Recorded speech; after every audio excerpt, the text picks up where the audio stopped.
Hello, welcome to the update. I'm Susie Thompson. Hundreds of Australians who fled Lebanon are now back on home soil, with more flying into Brisbane.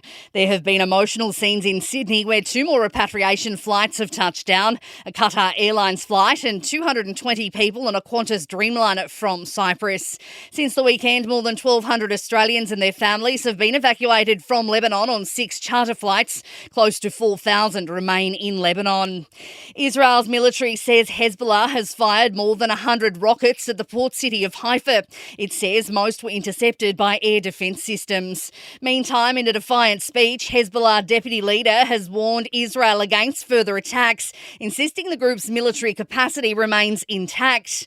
Naeem Qasem says he supports efforts by Lebanon's parliament to secure a ceasefire.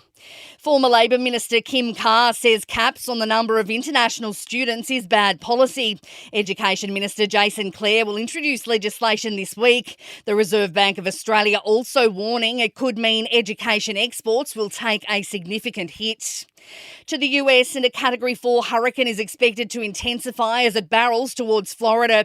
Hurricane Milton is expected to jump back to a Category 5 system today and is expected to hit in around 24 hours.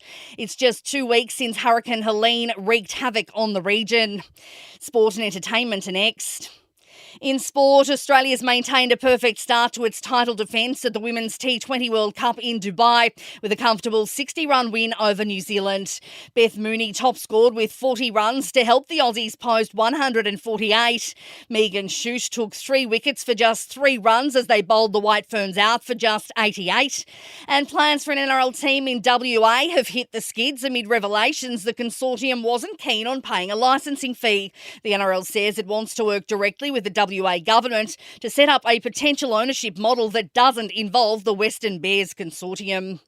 In entertainment news, Olivia Rodrigo has been spotted by a group of fans walking around the streets of Melbourne ahead of her show tonight.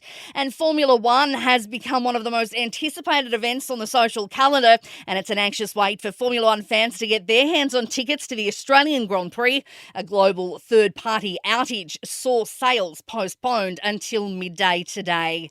And that is the latest from the Nova podcast team. We'll see you later on for another update. I'm Susie Thompson.